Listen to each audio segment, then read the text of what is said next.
Hello everyone, कैसे हैं आप लोग। आई होप आप लोग सब बहुत अच्छे होंगे। मैं भी अच्छी हूँ। तो मैं आप लोग के साथ अपने मिथिलांचल के कल्चर का, शादी का जो रिचुअल्स है मैं शेयर कर रही हूँ। वीडियो को पूरा अंत तक देखिएगा और अच्छा लगे तो लाइक करिएगा और कोई सवाल अगर रहे तो कमेंट में पूछिएगा। तो ये मैं कोलकाता से मधुबनी जा रही हूँ क्योंकि हम बिहार से हैं। और ये मेहंदी मैंने उसी दिन लगाई थी जिस दिन का हमारा ट्रेन था, क्योंकि शादी के हल्दी वाले दिन जाना था।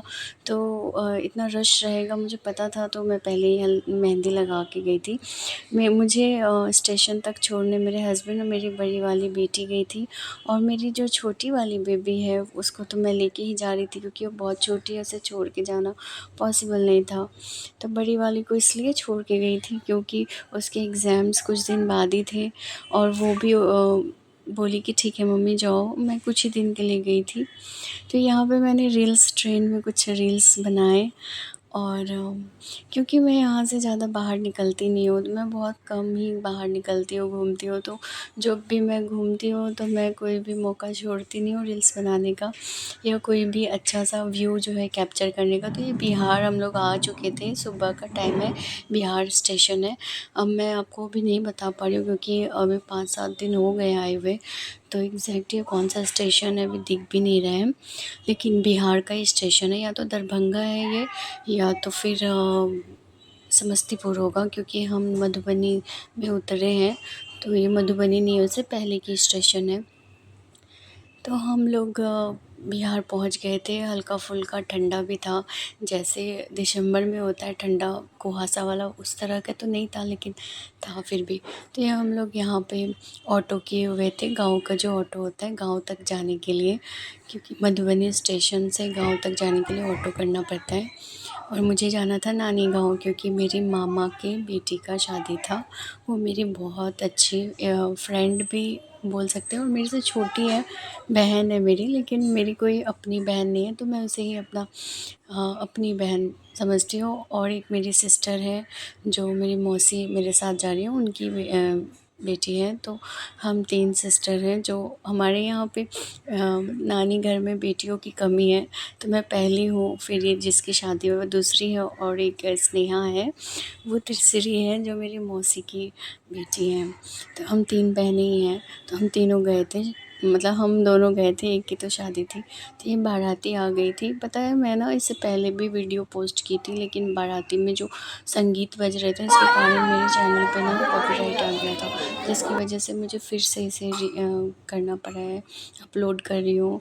प्लीज़ मेहनत को आप लोग सक्सेस करिएगा, लाइक करिएगा वीडियो को। ये मैथिल रिचुअल है, वो अम्मो विवाह होता है ना, शादी मतलब बाराती जब आ जाती है हम लोग के यहाँ पे, मतलब जिसकी शादी होती है इसके आंगन में, बाराती आते ही लड़की को जिसकी शादी होने वाली है उसको अम्मो विवाह के लिए ले जाया जाता है। ये पीपल के आम के पेड़ में, सॉरी, आम के पेड़ से शादी मतलब कहा जाता है, कराया जाता है शादी। शादी मतलब इस तरह से 5 जगह, मतलब पिठार जो होता है ना, हम लोग पिठार बोलते हैं, वो लगाया जाता है। और फिर वापस आके धोबिनिया होती है एक, जो सुहाग देती है, क्योंकि ऐसा माना जाता है ना कि धोबिनिया का सुहाग बहुत अमर होता है, उन लोग का सुहाग। तो वो लोग अगर अपना सुहाग देती है शादी से पहले तो सुहाग अमर रहता है। तो हम लोगों में शादी से पहले ये धोबिनिया वाला रस्म भी होता है। ये धोबिनिया है, उस गाँव की धोबिनिया है, जो कुछ ऐसे नियम होते हैं, अब मैं नहीं बता सकती क्या है, लेकिन कुछ नियम होते हैं। बस इतना बता सकती हूँ, वो लोग अपना पैर का अंगूठा धो के, देख सकते हो आप लोग, पैर का अंगूठा धो के जिसकी शादी होने वाली है तो उसको पिलाते हैं, ताकि, और अपने सिर का भी, सिर को भी, मतलब बालों को धो के पिलाते हैं, जैसे उसका सुहाग अमर रहे। तो वही ये नियम हो रहा है। तो जो नियम है ना थोड़ा डिफरेंट है, लेकिन अच्छा है, ये पहले से ही होता आ रहा है। और हमारे यहाँ ये देखिए, ये अपने बालों को धो के पिलाएगी, अंगूठे को, मतलब पैर के अंगूठे को धो के पिला दिए हैं, बालों को पिलाएंगी, धो के पिलाएंगी। तो ये मैंने भी किया हुआ है, मेरे साथ भी हुआ है। मेरी शादी हो गई थी तब की, तो मेरे जो है कैसेट में है, कभी मैं अगर कैसेट चलाती हूँ तो मैं आप लोग को दिखाऊंगी। लेकिन मेरे बहुत टाइम हो गए ना, तो अच्छे से नहीं आता है। ये धोबिनिया वाला सीन शायद कैप्चर भी नहीं किया था उस वक्त। बहुत ज़्यादा ही मतलब उतना अच्छा नहीं होता था कैमरा। आज से 12 साल पहले की बात है। मेरी शादी जल्दी हो गई थी ना, तो इस वजह से पता नहीं चलता। लेकिन हमारे टाइम में इतनी भी ज़्यादा हल्दी मेहंदी जैसे अब होती है ना, वैसे नहीं होती थी। हमारे मिथिलांचल में वैसे नहीं होती थी, अभी नए से होने लगी है। मेरे टाइम में ना हल्दी होती थी, ना मेहंदी होती थी। जयमाला भी रेयरली कोई कोई करते थे, शौक से करते थे, वो भी स्टेज पे नहीं, घर में ही करते थे। तो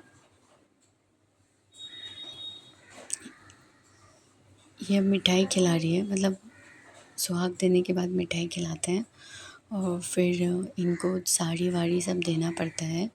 इनको धोबिनिया को मतलब साड़ी, और इनका जो होता है जैसे पैसे कुछ देने देने पड़ते हैं, तो वही सब पैसे लेके खड़े हैं देने के लिए। और देखिए मेरी सिस्टर कितनी सुंदर लग रही है। ये मेकअप मैंने ही किया है। अब पता नहीं उसे कैसा लगा, वो तो कह रही थी अच्छा लगा, लेकिन मैंने सिंपली जैसा मैं कर सकती थी वैसे मैं की हूँ। वो सब वीडियोस नहीं ले पाई क्योंकि सब इतने रश में रहते हैं ना। मेरी छोटी बेबी है, तो उसे कोई पकड़ा हुआ था तभी मैं कुछ कर पाती थी। तो इसलिए वीडियो कैप्चर नहीं कर पाई थी मैं हर एक चीज़ का। लेकिन जो रिचुअल्स हैं, जो जो नियम है ना मिथिलांचल के, एक एक नियम मैंने कैप्चर किया है, थोड़ा ही लेकिन किया है। तो मैं आप लोग को पूरा इस वीडियो में पूरा मिथिलांचल का जो रिचुअल्स है, शादी में जो जो नियम होते हैं सब दिखा रही हूँ। तो आप लोग प्लीज़ पूरे वीडियो को देखिए। और ये जयमाला उसके बाद हो रहा है, स्टेज पे जा रही है मेरी बहन। और देखिए ये मेरे जमाई हैं, मतलब मेरे से छोटे हैं तो जमाई हुए जहाँ हैं। और बहुत अच्छा इनको देख के लगा, दोनों की जो जोड़ी है दिखने में भी बहुत अच्छी, और स्वभाव से भी दोनों बहुत फ्रैंक, बहुत अच्छे हैं। इसका लहंगा बहुत हेवी था, इसलिए पकड़ के जाना पड़ रहा था। तो स्टेज पे ये आ चुकी है, और ये मेरी सिस्टर है और ये मेरी भतीजी लगेंगी। तो दोनों दोनों स्टेज पे खड़े हैं, मतलब फ़ोटो शूट हो रहा था ना, और वीडियो भी हो रहा था, तो इसके लिए थोड़ा फिर जयमाला हुआ। तो ये लहंगा इतना सुंदर लग रहा था मेरी बहन पे, टचवुड वो है भी बहुत सुंदर। और अभी तो मैचिंग का पहनते हैं ना, जो दुपट्टा रहता है दूल्हे का, उसी मैचिंग का मतलब दुल्हन का भी आउटफिट अच्छा लगता है। तो फिर इसलिए इधर उधर हो गया। अब जयमाला के लिए माला ले ही गए हैं। और आप लोग बस देखिए, मतलब बोल नहीं पा रही हूँ क्योंकि ये सब तो सबको मालूम ही है कि जयमाला कैसे होता है, तो कोई नई बात नहीं है। यहाँ पे थोड़ी हंसी मजाक चल रही थी, वो झुक नहीं रहे थे, लेकिन मैं बोली आज झुक जाइए, फिर नहीं झुकने से भी चलेगा। लेकिन ऐसे भी लड़कियों औरतों के सामने झुकना कोई गलत बात तो नहीं है। भगवान शिव जी, कृष्ण भगवान सब अपने अपने अर्धांगिनी के पास झुके हैं, जो वीडियोस में देखी हूँ। और ऐसा कहा भी जाता है, औरतों का स्थान हमेशा पहला होता है, देवी स्वरूप होती हैं औरतें, ऐसा कहते हैं ना। तो इसलिए मैं बोली आज जब झुक जाइए। तो वो खड़े होके सब अपने दोस्तों की बातें सुन रहे थे, वो बोल रहे थे नहीं झुकने, लेकिन वो झुके। फिर ये परिछन के लिए मैंने कुछ क्लिप्स लिए। परिछन होता है ना, जब आंगन में लेके आते हैं शादी के मंडप तक दूल्हे को, तो हमारे यहाँ परिछन होता है, जो विदकौरी होती है, मतलब दुल्हन के साथ एक रहती है उसके हेल्प के लिए। तो उसकी भाभी थी, ये उसकी भाभी है, हमारी कन्या लगेंगी। तो ये परिछन में केला, मतलब पान के पत्ता से ना दूल्हे का नाक पकड़ के घर तक लाते हैं, और फिर भाई दूध से पैर धोता है अपने जीजा जी का। तो वही नियम अभी चल रहा है। तो नाक पकड़ के लाई हैं, और यहाँ पे अमोघ विवाह करके मेरी बहन आई थी, तब का कुछ क्लिप्स जो पहले दिखाना चाहिए था बाद में मैं दिखा रही हूँ, इसके लिए माफ़ी चाहती हूँ। अब होगा, ये होता है नैना जोगिन रस्म होता है ये, जिसमें आम का पल्लव लेके दूल्हा खड़ा रहता है और दोपटा उठा दिया जाता है बहन को, और मतलब जिसकी शादी हो रही है उसे और उसकी बहन को। तो यहाँ पे मेरी जो और एक सिस्टर है जो अनमैरिड है, मतलब बच्ची है वो, अभी एक्चुअली 19-20 साल की, मेरे से छोटी है, तो वो बैठी हुई है, दोनों बहनें बैठे हुए हैं। तो इसमें दूल्हा को पहचानना रहता है कि इसमें उसकी वाइफ़ कौन-सी है, तो वो तो पहचान गए थे, बोले कि यही है, ये जूड़ा पैर लगाई है, यही है। लेकिन ऐसे करने से नहीं होता ना, तो सब उन्हें बोले थे क्यों जूड़ा उसकी बहन नहीं लगा सकती है, आपको पहचानना होगा। तो वो तो एकदम स्मार्ट है ही, तो वो बोले कि नहीं यही है। फिर आ गया कन्यादान, मतलब हाथ पकड़ के दूल्हे ले आते हैं शादी के मंडप तक, फिर कन्यादान होता है। मेरी नानी है जो कन्यादान कर रही हैं, तो कन्यादान के बाद ही ये शादी का जो होता है सब स्टार्ट होता है, हवन, और पंडित जी मंत्र वंत्र पढ़ते हैं, तो वही सब स्टार्ट सुबह हो जाता है शादी में हमारे यहाँ। फिर ये सिंदूरदान का समय था, जब सिंदूरदान हो गया है, और एक और रिचुअल होता है जिसमें दूल्हा घूंघट देता है, और जो दुल्हन की भाई होते हैं वो घूंघट हटा देते हैं। तो इसका मतलब ये होता है कि इतने दिन मैंने तुम्हें संभाला, अब जो होता है कि अब ये फ़र्ज़ बनता है हस्बैंड का कि वो अब उसकी लाज रखे, उसे ढक के रखे। तो वही नियम है, घूंघट डालता है दूल्हा और भाई जो है घूंघट हटाता है, तो वही वाला नियम है ये। तो ये सिंदूरदान भी हो गया है, और मैं इतनी ज़्यादा थक गई थी ना इसमें थक गई थी, मतलब मैं भी लहंगा पहनी थी।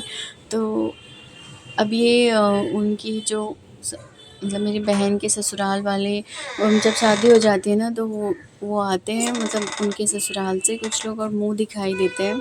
तो ये उनके ससुर जी और अंकल वंकल, पता नहीं एग्जैक्ट नहीं बता सकती, सब उसके ससुराल वाले हैं जो आए थे दुल्हन को देखने के लिए, और मुंह दिखाई दिए हैं। तो मुंह दिखाई में जो कुछ दिए हैं वही सब उसके गोद में रखा हुआ है।